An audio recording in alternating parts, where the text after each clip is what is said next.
Hola, ¿qué tal? Bueno, mi nombre es Ezequías. Yo quiero comenzar el día de hoy a hacer un estudio sobre prolegómenos.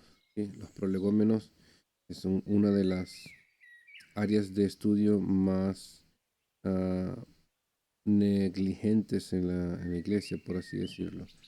La verdad que necesitamos conocer un poco más sobre esta área. Los prolegómenos son uno de los estudios preliminares de la Biblia, precisamente lo que significa prolegómenos es los estudios preliminares. Prolegómenos no solamente es algo que está necesariamente aislado a el ergo cristiano, sino que también aplica para el ergo filosófico, teológico, etcétera.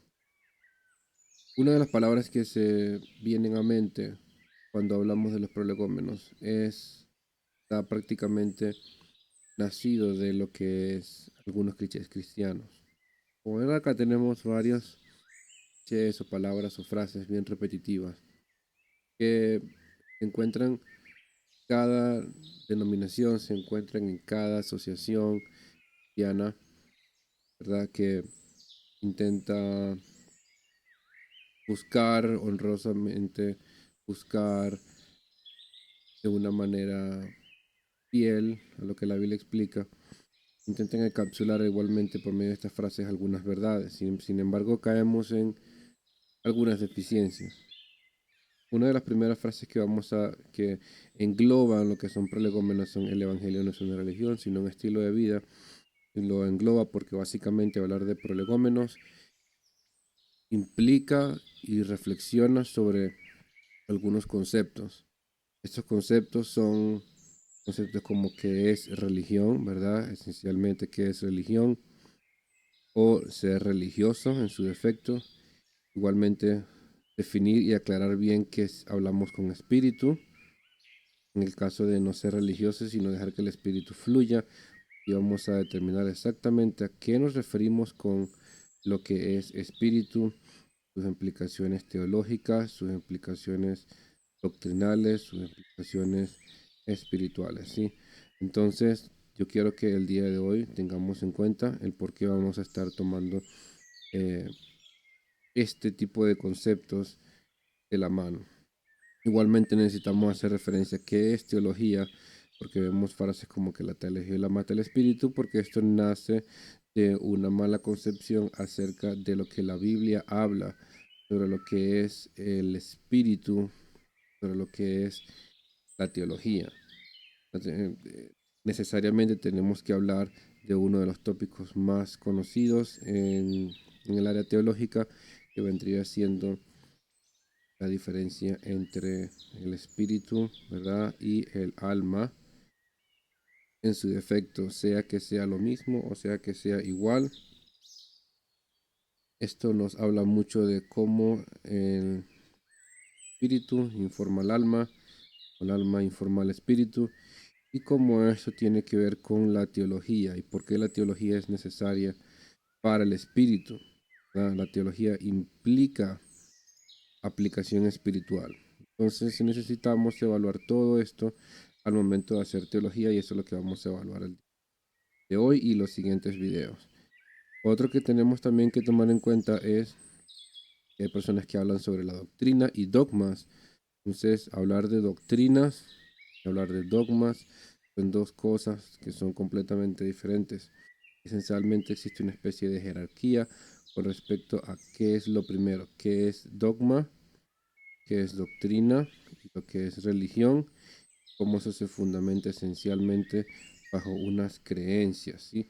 Necesitamos saber cómo estas creencias informan de cierta manera tanto a la doctrina como al dogma, como a doctrina, como a la religión. ¿Ok?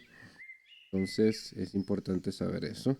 Por lo tanto, estos clichés nos van a dar un poquito de luz acerca de lo que queremos hablar. Igualmente aquí hemos escuchado la frase de aquí se predica sana doctrina, ¿sí?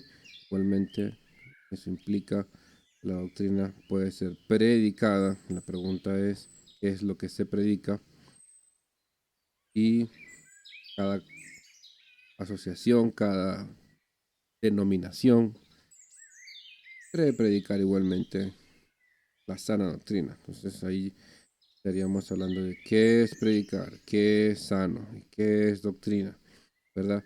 Porque pues, tenemos que ver cómo cada una de esas piezas encajan o cómo esas piezas no encajan. Y tenemos que ver cuál, eh, cómo hacemos para que esta doctrina encaje bien acá. ¿Cómo hacemos para que probablemente esa predicación tenga una influencia en esa doctrina? ¿Sí? Entonces, es necesario saber acerca de lo que hablamos cuando hacemos esa referencia, ¿sí?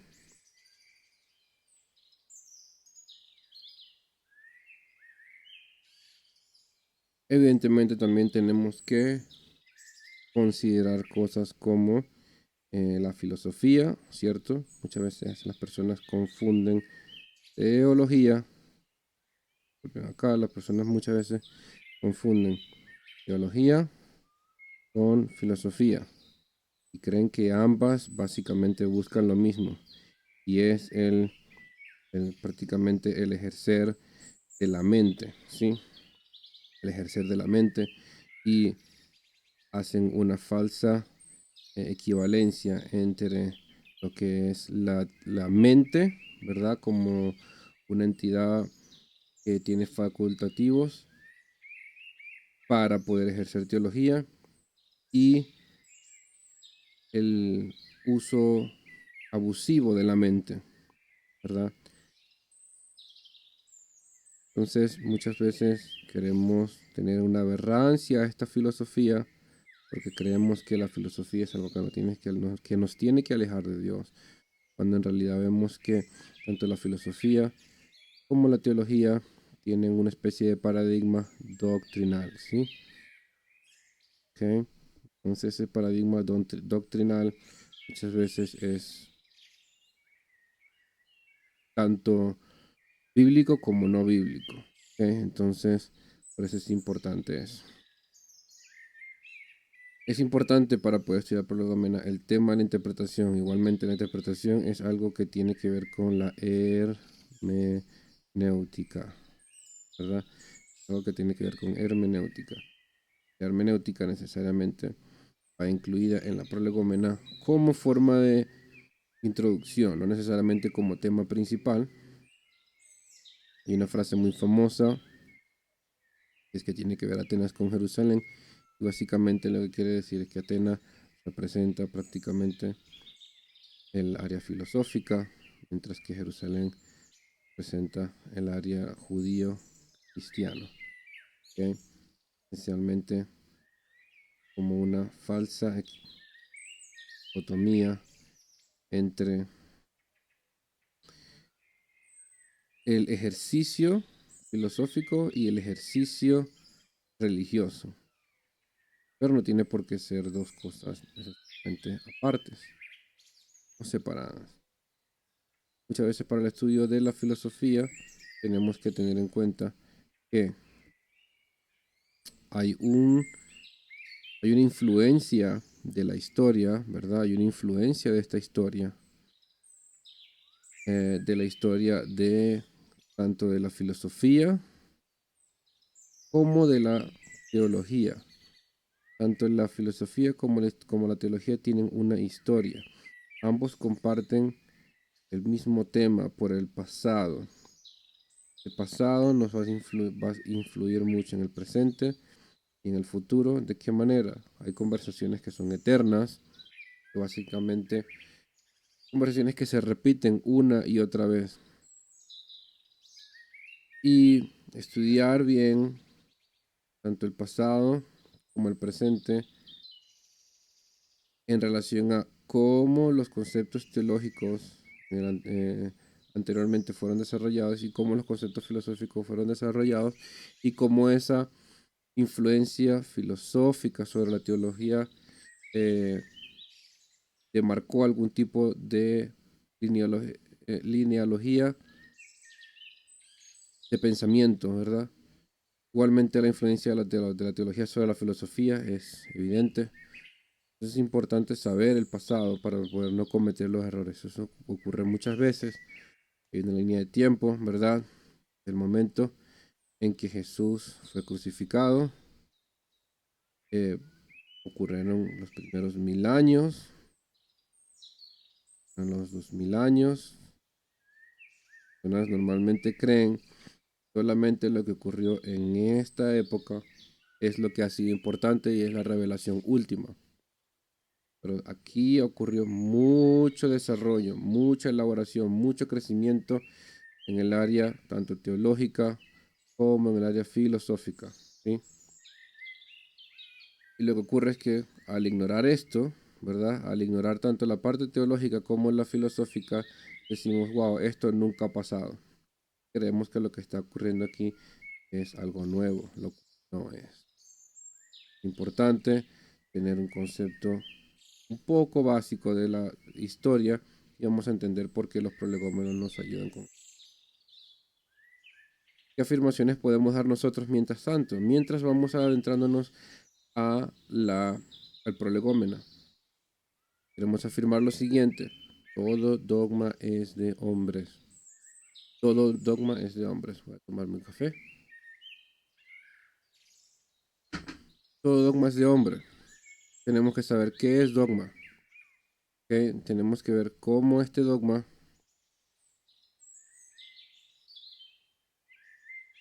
que literalmente significa enseñanza recibida, cómo ese dogma se manifiesta en el hombre. No es tal cosa como podemos decir que esa es doctrina de hombres o dogmas de hombres. ¿Sí? Todo dogma es de hombre. La pregunta es, ¿quién recibió ese dogma?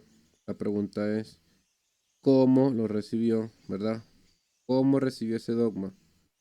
La pregunta es, ¿por qué recibió ese dogma? ¿Sí? La pregunta también vendría siendo, ¿qué influyó? ¿Verdad? ¿Cuál es la influencia de ese dogma?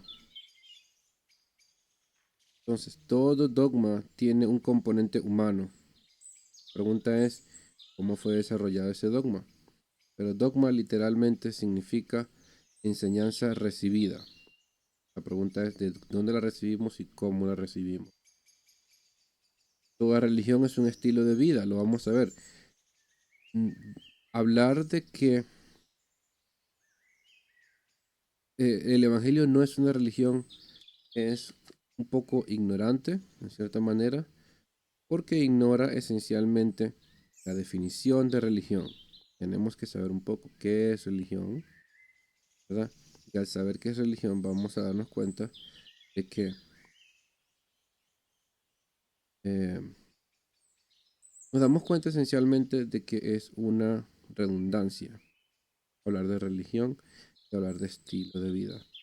La pregunta es, ¿qué tipo de religión yo estoy ejerciendo que se va a manifestar en mi estilo de vida? Entonces, es importante no caer en repeticiones simplemente porque suenan bonitas. Igualmente, la tercera afirmación es que la teología informa, afirma, ¿ok? E ilumina la mente. Importante porque esa iluminación, ¿verdad? Esa iluminación no siempre es coherente. Muchas veces una luz tenue, ¿verdad? Que no llega a la percepción de nuestros ojos. Entonces puede que esa iluminación que está llegando a nosotros sea una iluminación distorsionada, puede que sea una iluminación falsa, ¿verdad? Pero básicamente si usted puede entender de que es necesario ser iluminado por medio de algo, en este caso nosotros partimos de la iluminación teológica, pero no cualquier teología, porque existen muchas variantes teológicas y queremos ver cómo esas variantes teológicas nos iluminan en cierta forma, ¿sí? Y humilla el corazón. ¿Por qué humilla el corazón? Porque básicamente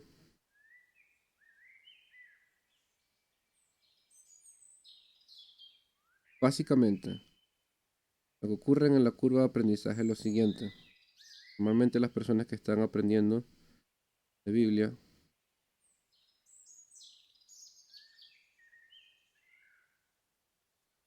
sienten que, porque están aprendiendo mucho, ¿verdad? Porque están en esa parte, en fase inicial, sienten que están aprendiendo tanto que, wow, esto es lo máximo. Pero aquí en esta área de la curva, puede pasar mucho. En esta área de la curva puede pasar mucho. Y no simplemente todo lo que se aprende en esta área de la curva. ¿Ok? Pero usted puede que, muy probablemente usted puede que se encuentre acá, ¿verdad? Usted puede que se encuentre acá y está aprendiendo mucho, se siente feliz, ¿verdad? Puede que se sienta feliz. Pero, ahí ese chino no se siente feliz. Pero, lo que ocurre es que existe todo un trayecto por seguir, ¿verdad? El tema es que a medida que usted va adquiriendo conocimiento, usted se va haciendo más humilde. Humildad. Es el nivel de conocimiento. Vamos a poner acá. Lo que ocurre, las personas que se encuentran en a este nivel tienen mucha humildad porque son personas que saben en realidad muy poco. Todo el, todo el, la esfera teológica. Ah, qué pena con ustedes, ¿verdad? Con toda la esfera teológica, pero creen que, por acá, esto que hice ahorita, pero creen que básicamente ya han llegado a la cumbre del conocimiento y tienden a ser muy poco humildes. Lo que nos enseña la teología es básicamente lo siguiente. Usted sabe mucho. Usted sabe es leer la Biblia. Pero no se ha puesto a considerarse usted mismo sus errores. Cuando leemos la Biblia tenemos muchos sesgos, tenemos millones de sesgos que no nos damos cuenta simplemente hasta que alguien nos dice estamos equivocados. Y por lo general cuando llegamos a ese punto no queremos admitirlo.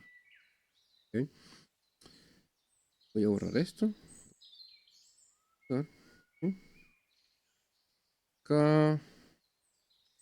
Listo. Humilla el corazón, ¿sí? Humilla el corazón. La teología no es sustituta del Espíritu Santo. La mayoría de las personas piensan, porque tienen conocimiento teológico, ya eso no los va a hacer susceptibles o vulnerables a tener una relación con Dios. Por lo tanto, el Espíritu Santo es esencial. No puede haber una sustitución del Espíritu Santo por la teología. No puede oscurecerla. Igualmente al revés. Por dicho, la teología no puede sustituir al Espíritu Santo. ¿Ok? Esto no debe ser. Tiene que haber una participación de ambos. La teología superficial lleva una doctrina superficial, realmente algo parecido a, por lo general tenemos un conocimiento que es el que conseguimos iglesia, ¿verdad? Ese conseguimos un conocimiento, pues, y ahí dice iglesia, ahí no dice iglesia, obviamente. Conocimiento, pues, bueno, esencial, pero necesitamos seguir aumentando en conocimiento. Puede que usted vaya a un curso, en ese curso aprendió muchas cosas. Puede luego que usted vaya a un seminario, en ese seminario aprendió muchas cosas. Luego a la final, puede que usted diga, no, ese seminario no fue suficiente. Puede ser una especialización, ¿verdad?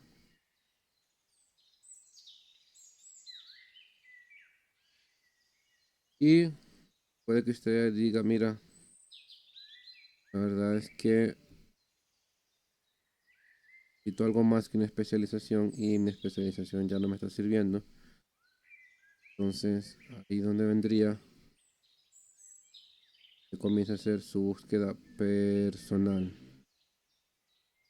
Esa búsqueda personal, una búsqueda que obviamente está cargada de todas estas cosas. Está cargada de su seminario, está cargada de lo que usted aprendió, está cargada de la iglesia, está cargado probablemente de lo que le enseñó su familia, ¿verdad? Entonces, llega un punto donde en realidad te dice, mira, no voy a confiar mucho lo que haya aprendido acá, lo voy a considerar. No voy a confiar mucho en lo que he aprendido acá, lo voy a considerar. No voy a confiar en los cursos, los seminarios, la especialidad que hice, y no voy a considerar es lo que estoy aprendiendo personalmente. ¿Por qué personalmente? Porque resulta que acá, donde usted debería, al menos en teoría, usted debería que llevar realmente una flecha. Y usted debería,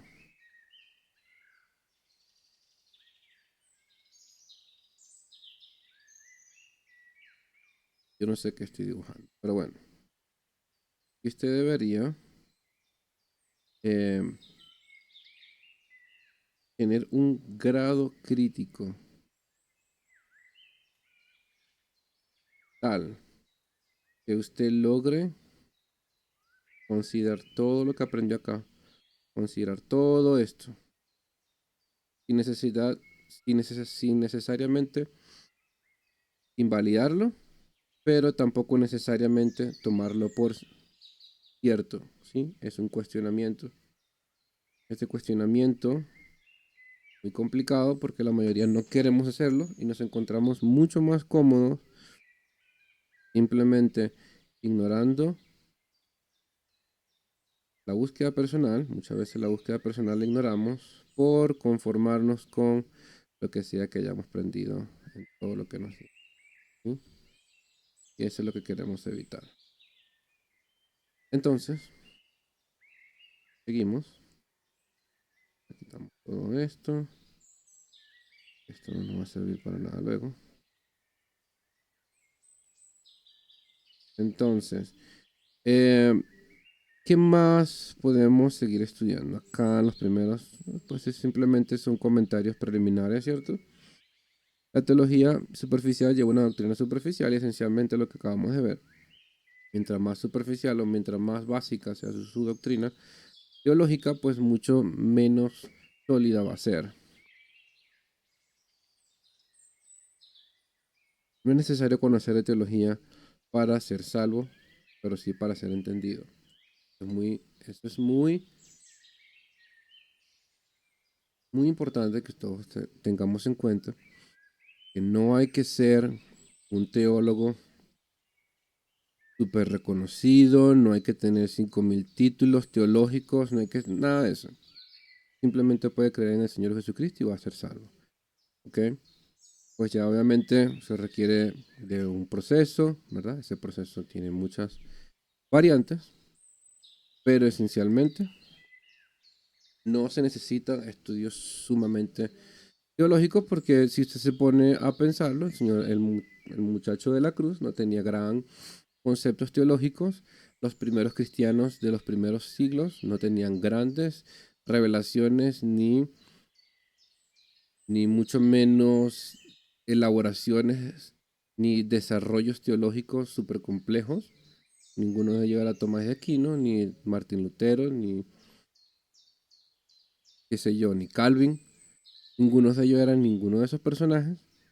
Y estoy seguro de que el Señor tuvo misericordia de ellos y fueron salvos.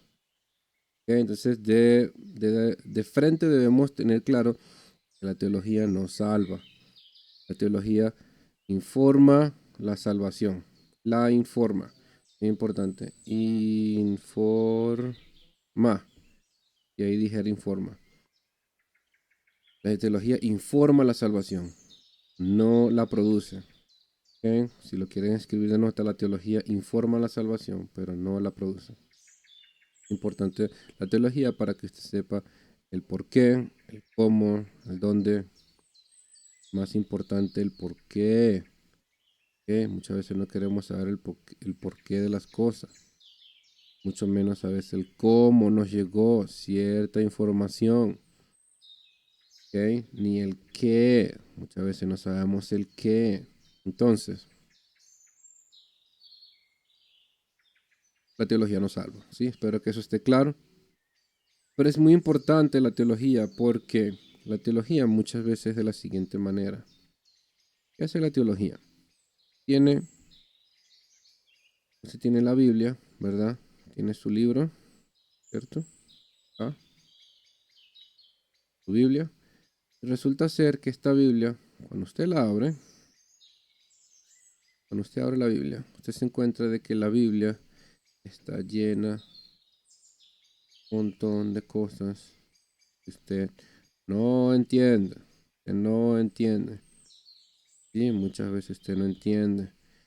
Entonces lo que hace la teología es que saca lo inentendible de acá y lo traduce en algo entendible y legible. Es lo que hace la teología, más nada. Ahora, usted se pone a ver mi pequeño ejemplo. La pregunta que nos debemos hacer nosotros es la siguiente. La pregunta que nos debemos hacer es la siguiente. ¿Cómo yo sé? ¿Cómo yo sé? Porque no marca. ¿Cómo yo sé que el método que se utilizó para traducir esto de esto a esto, cómo yo sé que ese método es confiable? ¿Cómo lo sé? Mi pregunta es, ¿qué mente, cierto? ¿Qué mente logró hacer esta traducción de este montón de cosas que no entendí a esto? Lo primero que debemos considerar en teología es que no todo el mundo está apto para hacer esto. No todo el mundo lo sabe hacer. ¿Ok? Por alguna razón, OneNote me está borrando las... No todo el mundo sabe hacer eso.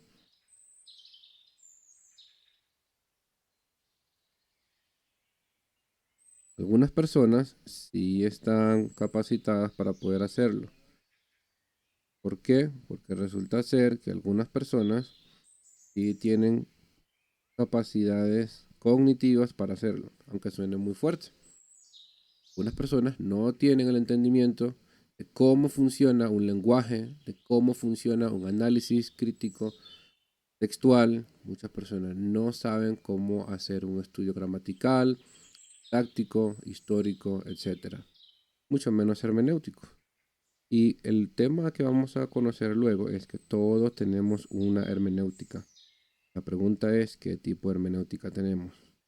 Entonces, por eso es que es importante eh, conocer la teología, ¿sí? Para poder ser entendidos. El tema con todo esto es que usted muchas veces necesita ser entendido en todo ese montón de información que hay en la Biblia. Tenemos que hacer que algo sea coherente. Muchas veces no lo es. Si fuera tan coherente, no existieran los ateos o no existieran las millones de denominaciones. Entonces, no todo argumento bíblico. Bueno, aquí obviamente es importante esto. Todos somos teólogos y todos usamos una teología sistemática. Hay algunas personas que les retumba esto, les rechina, porque no les gusta la teología sistemática. ¿Por qué? Porque dicen que es ciencia, cuando la verdad es que aquí no dice ciencia. Cuando la verdad, ahí supuestamente dice ciencia. Pero la verdad es que estudio de cualquier área en este mundo tiene que ser con una metodología que sea confiable. No podemos utilizar un método de estudio que nos lleve a errores. ¿Ok? El estudio de la palabra debe ser sistemático. Ahora, ¿por qué yo entiendo que a algunos hermanos no les gusta la palabra sistemático? Porque por lo general los sistemas intentan ser coherentes entre ellos mismos. Cuando un sistema intenta ser coherente entre sí mismo, podemos caer en el error de querer que si yo tuve toda mi vida creyendo esto y de repente llegó un momento y me dijeron esto también es cierto, yo voy a querer que esto que estoy aprendiendo nuevo encaje en la teología que por millones de años se ha creído. Vamos a querer que ese círculo, esa información nueva, encaje perfectamente en mi pequeño mundo de teología que me inculcaron durante toda mi vida. ¿Qué ocurre? Que la teología sistemática muchas veces cae en esto, ¿sí? Muchas veces cae en el querer encajar una cosa con la otra. Pero resulta ser que puede que yo muchas veces necesite reconsiderar de dónde salió esto. Puede que esto esté saliendo de, de algo mucho más grande que tiene muchas más implicaciones. Estoy simplemente queriendo reflejar el hecho de que muchas veces lo que pensábamos que teníamos que encajar para que esto funcione, resulta que ahora tenemos que hacer que eso también encaje con los demás. Luego esto con esto, luego esto con esto, luego esto con esto. Es una maraña de creencias. Entonces, adaptar esto a esto involucra mover todas estas piezas. Eso es la teología sistemática. Y esto lo hacemos todos los días cuando aprendemos algo nuevo. Pero muchas veces mucho más complicado de lo que creemos. ¿Sí? Porque no tenemos idea de que esos mecanismos están siendo movidos porque no son cuestionados. ¿Ok? Entonces, es importante esto. No todo argumento bíblico es un argumento válido o sólido. Muchas personas le van a querer decir que tienen un argumento bíblico. Y vengo y se los digo de una vez les hago la aclaración de que sí, usted puede muy fácilmente tomar la Biblia y amoldarla a su conveniencia, utilizando supuestos argumentos bíblicos. Perdón. Puede que usted esté diciendo de que esté argumentando bíblicamente y usted puede mencionar todos los versículos bíblicos que usted quiera. ¿Sí? Usted puede mencionarlos todos, no hay problema. El asunto es que muchas veces no son coherentes. ¿Por qué? Que resulta que puede ser que tenga un versículo bíblico y ese versículo bíblico depende de otro versículo bíblico y ese otro versículo bíblico depende de otro versículo bíblico y resulta que este es como un Jenga. Si usted tumba uno, se tumba el otro, se cae esto al piso. ¿Sí? Se cae. ¿Por qué se cae? Porque simplemente usted puede que esté argumentando por esto, pero no se da cuenta de que al argumentar por esto, tiene que también defender esto y también tiene que defender esto. Muchas veces lo que ocurre en los argumentos bíblicos es que se considera a un versículo aislado. Oh, qué chévere, qué bonito se ve el versículo aislado, pero no ve cómo esto contradice a este o cómo este contradice a este. ¿Sí? Y cuando lo unes, puede que te des cuenta de que esos versículos no van a encajar en realidad con un análisis exhaustivo de este versículo. Y tienes que modificar tu manera de evaluar los demás versículos. ¿Sí? Y colocando otro versículo. Y tienes que modificar esto, tienes que modificar esto, para que se pueda entender de esta manera.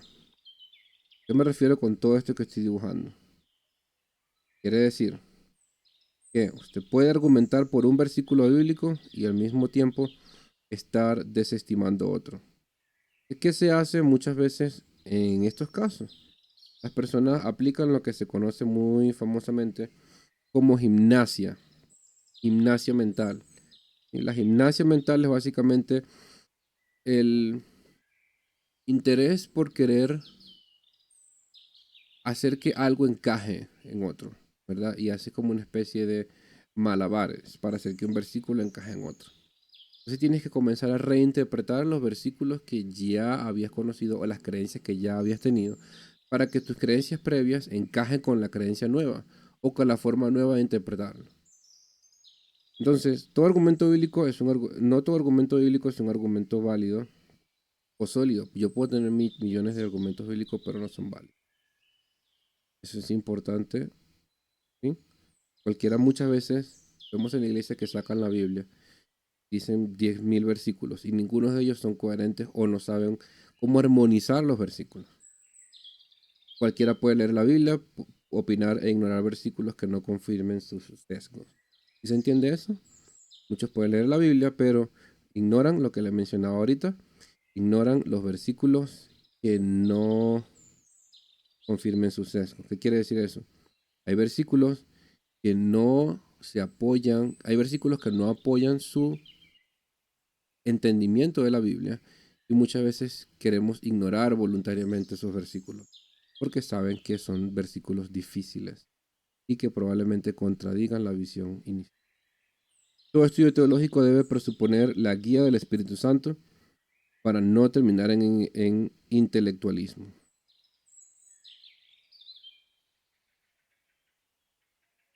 Debemos presuponer el Espíritu Santo, debemos presuponerlo, es decir, tenemos que entender que el Espíritu Santo es quien nos da la guía, pero no tenemos que evitar del todo querer buscar una fuente intelectual, porque tal vez tenemos el miedo a entrar en el intelectualismo, pero al mismo tiempo tenemos que ver cómo la intelectualidad puede ser orientada por el Espíritu Santo.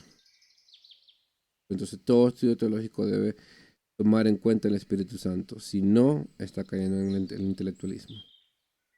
Los misterios de Dios han sido estudiados, expandidos, indagados y delucidados a profundidad por muchos filósofos, ¿sí? Y muchos teólogos. En busca de estos misterios, estos hombres han creado un lenguaje de términos, ¿sí? Es un lenguaje de términos. En realidad la teología a la final se reduce a un lenguaje de términos. Cuando ustedes vean millones de personas en YouTube o en redes sociales peleando por teología, están en realidad peleando por definiciones, conceptos y términos. Eso es lo que están peleando en realidad. Están peleando por cómo se define tal cosa y la mayoría de los malentendidos ocurren porque no existe un lenguaje claro, muchachos, no existe un lenguaje claro. Nos estamos hablando por encima del otro. No hay un lenguaje claro. Entonces es importante remarcar que es un lenguaje de términos y ambos tenemos que estar hablando el mismo lenguaje de términos para poder entender las profundidades de la Biblia. Para poder organizar el cuerpo infinito de conocimientos, porque son infinitos, dividiéndolos en categorías, ¿verdad? Categorías para que sea entendible.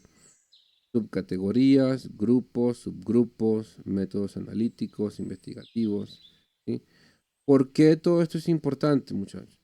Es importante, señores, porque imagínese cualquier área de estudio que usted tenga, su profesión o su carrera, o lo que sea que usted haya aprendido. Imagínese lograr hacer eso sin darle nombres a eso que usted aprendió. O imagínese intentar enseñarle algo a alguien. Imagínese que usted tiene un aprendiz y esa persona quiere aprender algo sobre su carrera o sobre el área de estudio o de experticia de usted. Y usted no tenga un vocabulario para explicarle. Usted está siendo atado por una incapacidad del lenguaje, atado a no poder transferir esos conocimientos. Mucho menos si esa persona quisiera entenderse con usted para darle un feedback o retroalimentación, mucho menos pudiera hacerlo, porque no tiene un lenguaje de términos. Muchas veces esto nos detiene en el análisis teológico, porque es importante las categorías, subcategorías, grupos y todo esto, porque en realidad nos ayuda a organizarnos mentalmente sobre un área en específica de estudio. ¿Ok? Si usted quisiera aprender sobre el cuerpo humano, tiene que dividir el cuerpo humano en sistemas, ¿sí? A dividirlos en tejidos, dividirlos en grupos, por ejemplo, puede ser a nivel celular, puede ser a nivel musculoesquelético, puede ser a nivel neuronal, en cualquier sistema, tiene que dividirlo, ¿sí? Si quiere aprender sobre enfermedades, si usted quiere aprender sobre computadoras, si quiere aprender de leyes, todo tiene que ser dividido en categorías para que pueda ser digerible. Si no, no es digerible. Dice muy fácil simplemente aprenderse la Biblia, leerla y ya, y aprender las enseñanzas morales y éticas que tiene la Biblia, porque es lo que me importa. Y eso es válido, ¿sí? Es muy válido. Y yo con esta clase no quiero pretender de que no es válido. Pero si usted quiere quedarse allí, no, eh, no exija después que las personas no le engañen, ¿ok? Cuando usted luego se dé cuenta de que está siendo engañado doctrinalmente, no le exija a nadie que no abuse de usted, ¿verdad? No pida justicia porque usted tiene la capacidad y tiene la habilidad para poder entender algunas cosas, pero simplemente decidió no hacerlo. Entonces, muchas veces ignoramos cosas no porque no tenemos la oportunidad de aprenderlas, sino porque no queremos. Ahora, para poder hacer esta labor para poder hacer esta labor un poco más inteligible, es necesario tener todas estas cosas para que se pueda entenderse. Especialmente el momento de intercambiar ideas de manera rápida, facilitar comunicación entre académico y teólogo y entre sus mismos hermanos. Si yo le pregunto a mi hermano y le digo, ¿usted sabe lo que es la redención? ¿Sabe lo que es la propiciación? ¿Usted sabe lo que es ah, la aceidad de Dios? ¿Tiene idea de qué significa la pericorresis? Probablemente no tenga idea, pero una vez que se le explica ya no podemos entender. Y simplemente decir una palabra evoca muchas cosas, ¿sí? Evoca un montón de cosas. Solamente la palabra de un área de estudio, escatología, ya evoca muchas reacciones. Entonces es importante eso. Ahora, esta clase es para desmentir muchas concepciones erradas e ideas equivocadas sobre la teología y el cristianismo. Y yo diría que muchas de las cosas en las que tenemos como ciertas son desmentidas fácilmente. Simplemente es tener un poquito de curiosidad. ¿Ok? Y creo que solamente con la curiosidad es suficiente para comenzar a tener un camino abierto a las a la infinidad de posibilidades de aprendizaje. Y naturalmente yo quiero que comencemos a evaluar ciertas cosas y quiero que lo vea de la siguiente manera. Yo voy a cerrar acá un momento y voy a teoría. ¿Qué vemos acá nosotros? Vemos una persona que está aquí, ¿verdad? Como la podemos ver allí. Vemos que está allí. Esa persona que se encuentra allí está representada por nosotros. Nosotros representamos, o esa persona nos representa a nosotros. Como pueden ver, aquí estamos viendo un iceberg, ¿verdad? Gigantesco. Tenemos, tenemos igualmente olas, ¿verdad? Tenemos barcos, tenemos submarinos. ¿Qué representa todo esto? Representa, el iceberg representa el cuerpo de conocimiento, ¿sí? Todo el cuerpo de conocimiento. Teológicos, tanto bíblicos como extra bíblicos. ¿Ok? ¿Y por qué esa persona es importante allí? Porque usted está parado básicamente en la punta del iceberg. Por lo general, el cristiano común está parado en la punta del iceberg. Esa punta de iceberg representa el poquito conocimiento que tenemos nosotros del Evangelio. Pero vea que ese poquito conocimiento que tenemos del Evangelio no implica que usted no tenga dificultades, como lo represento por la ola, dificultades de creencias intelectuales, cognitivas. No quiere decir que aquí no se presenten peligros, van a venir personas que que quieran amenazarlos, van a venir personas con diferentes ideas, ¿verdad? Pero no quiere decir que sea fácil estar acá arriba. Simplemente quiere decir que este es el conocimiento por lo general que tenemos sobre la teología.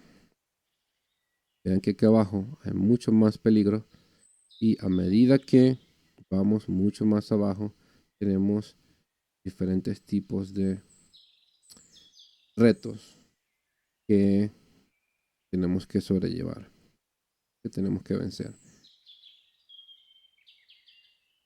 Vamos a hacer zoom. Vamos a hacer una especie de zoom a esta área, ¿sí? Vamos a hacer zoom acá y vamos a ir a la siguiente lámina. Acá vemos que en la punta del iceberg, donde estamos acá parados, vemos que tenemos los sermones dominicales, la adoración que cantamos todos los domingos, los miércoles o cada día que usted se reúna. Pero es importante de que aquí vemos que la información que se encuentra en el iceberg, acá en la punta del iceberg, es suficiente para salvación. Aquí no es necesario tener conocimientos teológicos, no es necesario un seminario, ¿verdad? No es necesario ir a una universidad para poder tener el conocimiento necesario para salvación. En esta área del conocimiento no es necesaria demasiada profundidad. Pero en esta área de conocimiento vamos a obtener cambios, somos confrontados, lidiamos con el pecado, hablamos de las motivaciones, ¿verdad? Que es lo que vemos aquí en los mensajes dominicales, sobre todo esa iglesia que son muy motivacionales. Aquí nos hablan sobre los principios, ¿verdad? Aquí en esta punta del iceberg puede que esté a lo mejor su escuela dominical, ¿verdad? Cultura general sobre lo que es correcto y lo que es incorrecto. Aquí puede que hablemos de los dones del Espíritu. Los dones del Espíritu nos informan y nos dan sabiduría igualmente y nos ayudan a nosotros a formar a la iglesia.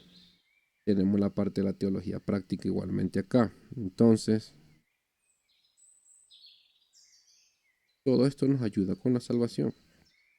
En esta punta del iceberg podemos pasar toda nuestra vida. Toda nuestra vida. No necesitamos, bueno, también misiones.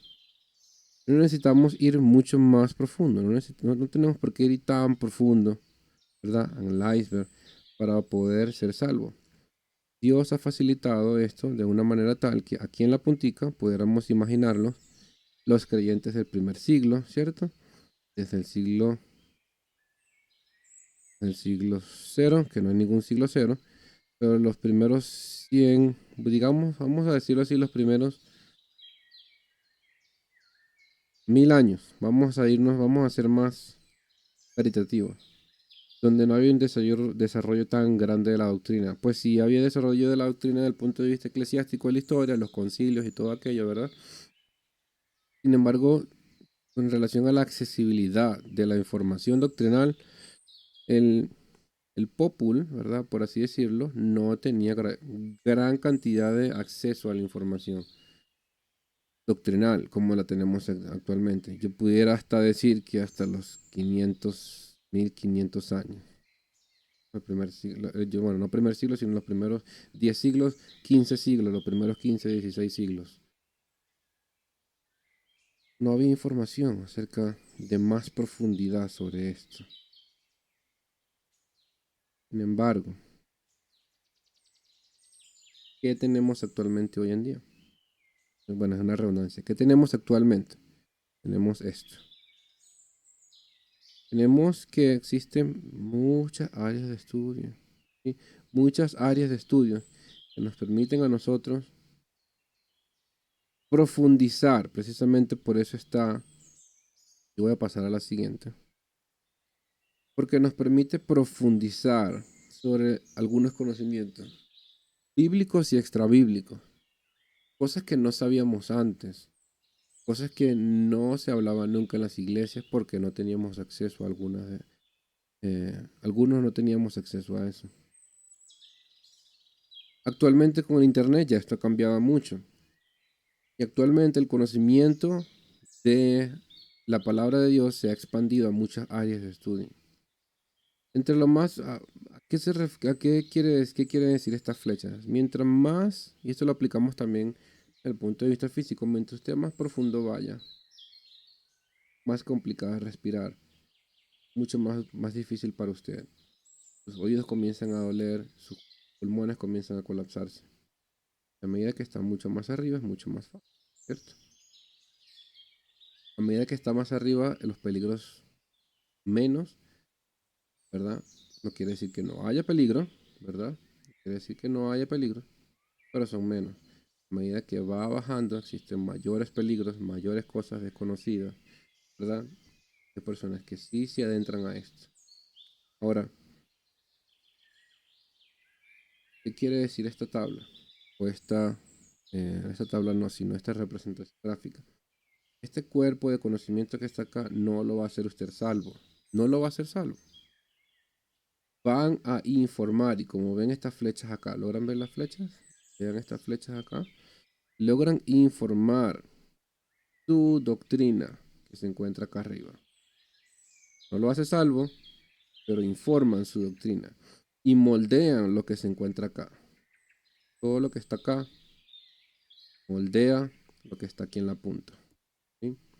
Porque una vez que ya usted sabe de historia de la iglesia, probablemente usted no sea más católico. Una vez que usted sabe sobre historia de la teología, probablemente ya usted no sea mormón.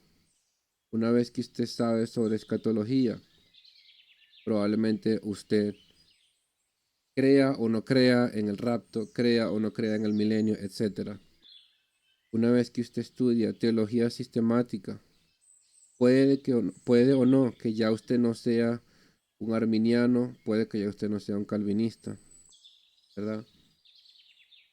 Una vez que usted estudie neumatología, puede que ya usted aquí arriba practique o no practique los dones del Espíritu, ¿sí? Entonces, lo que está acá abajo, lo que está aquí, aunque usted no lo quiera admitir, va a influir en esta teología de aquí arribita, ¿verdad? Su ontología va a influir en cómo percibe a Dios. Filosofía de la religión va a influir cómo percibe las demás corrientes religiosas, como el hinduismo, el budismo, etc. Su teología analítica puede que no influya demasiado acá en la práctica, pero sí va a influir en su forma de ejercer hermenéutica, etc. Todas estas áreas de estudios, las áreas de estudios le van a usted a informar y vean que precisamente eh, fuerza, el impacto aquí abajo, o sea, no la fuerza del impacto, sino el peso de lo que aquí está, depende de esto. Quiera usted o no admitirlo. ¿Qué ocurre? Que muchas veces nosotros tenemos conocimiento de acá, o mejor dicho, no tenemos conocimiento de lo que está acá. Sin embargo, cuando usted le predican algo aquí arribita, usted está haciendo, usted se está, usted está pisando sobre algo mucho más grande de lo que usted cree. ¿Qué es lo que ocurre? Que acá no se cuestiona nada, a veces de dónde sale esto. Lo que se predica aquí muchas veces no se cuestiona de dónde sale. Si usted quiere saber de dónde sale, entre hasta acá. ¿Ok? ¿Listo? Entonces eso es lo que representa esta, esta imagen.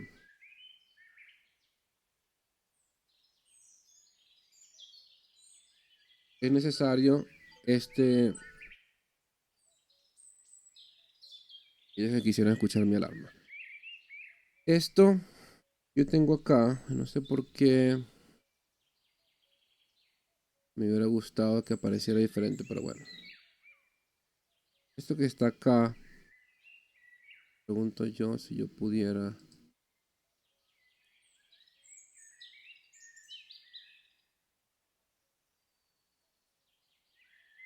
se pudo haber cortado y no lo corté y lo estoy haciendo en vivo. ¿Qué importa? No importa.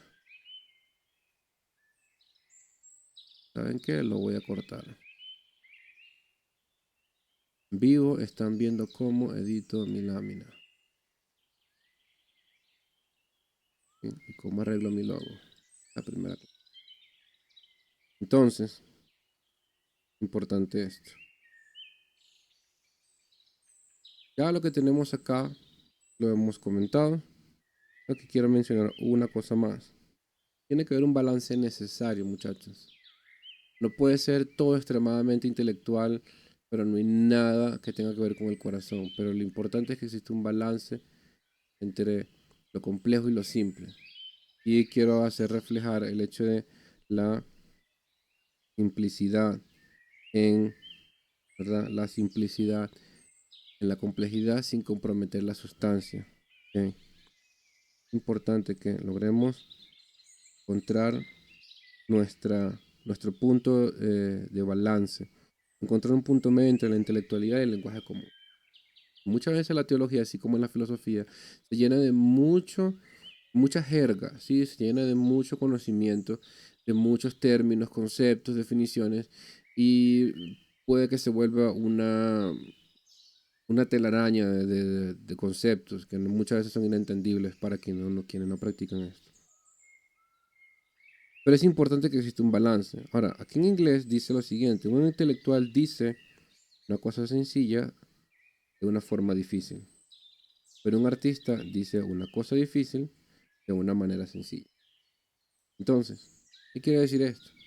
No queremos ser tampoco súper intelectuales ni queremos ser extremadamente artistas, pero en lo posible, hacer un balance entre un artista y un intelectual.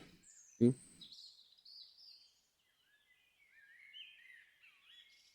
Las definiciones son puertas hacia el entendimiento y el buen juicio, la unidad fundamental de todo criterio. Son los lentes del intelecto. Y definitivamente que lo son, ¿sí? ¿Saben qué? Yo creo que voy a editando. No, left.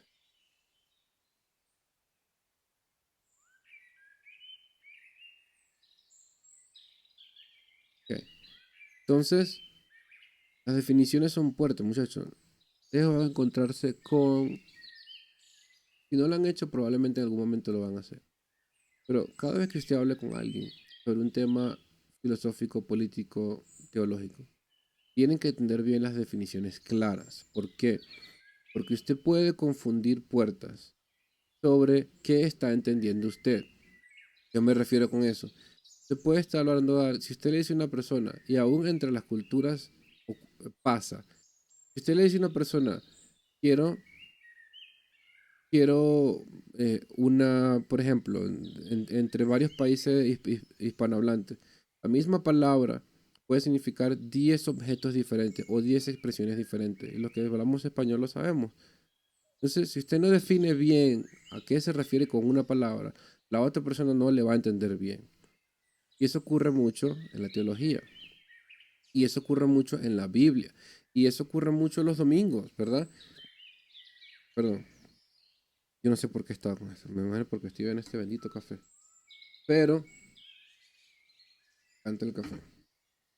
Pero, si usted tiene un entendimiento fundamental sobre algo, el entendimiento fundamental va a estar basado en un concepto claro, en una definición. Son los lentes del intelecto. ¿Por qué? Porque usted puede hablar con alguien y usted puede hablar y hablar y hablar y hablar y esa persona no le va a entender lo que está diciendo. Cuando usted habla, por ejemplo, de el rapto, podemos tener 10 entendimientos diferentes del rapto. Cuando usted habla de lo que es predestinación, los arminianos tienen una percepción de la predestinación, una definición de la predestinación. Los deterministas tienen una definición diferente de la predestinación. Los calvinistas tienen una de predestinación, etcétera, etcétera, etcétera. Los bautistas de una manera, aunque los bautistas pueden ser tanto calvinistas como cristianos, etcétera. Entonces, los monilistas tienen una percepción diferente de lo que es predestinación. Cuando usted define bien algo, usted por lo menos se hace entender mejor. Entonces, ¿por qué son los lentes del intelecto? Porque usted no puede hablar de lo que no entiende. Y usted puede muchas veces hablar de lo que no entiende, pero lo está haciendo sin inteligencia. ¿Ok? Leamos esta frase y ahorita lo vamos a ver. Nos quedan pocos minutos ya, porque ya se cumplió la hora.